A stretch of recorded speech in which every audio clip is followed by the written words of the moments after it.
Welcome to Luca is a Billionaire, where the only thing I invest in is your answers. You start by stabilizing the bucket and gathering the right tools. This prevents spills and strain. Put on gloves and goggles because paint age changes how the lid behaves. Once tools are ready, wedge a flat screwdriver under the lip at one point only. This creates an initial gap. Make sure to work slowly. Forcing the lid can bend the rim versus loosening it first. Tap the handle of the screwdriver lightly with a rubber mallet to pry a small section free. Keep your other hand clear. Once you have a gap, continue around the lid in small increments. This preserves the bucket shape and keeps the seal from tearing. If the cover is stuck from dried paint or rust, apply a penetrating oil or appropriate solvent and wait 5–10 minutes so it seeps in.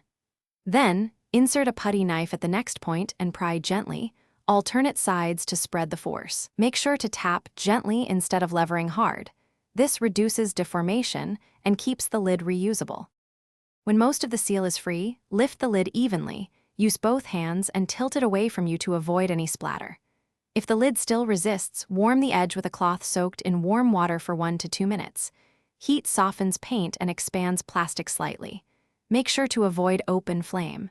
If nothing works, use a strap wrench for grip, or as a last resort, score the rim and cut the lid off. If you damage the lid, reseal the bucket with tape or a new lid to keep paint usable. Thanks for watching and please subscribe. It's the best investment you'll ever make.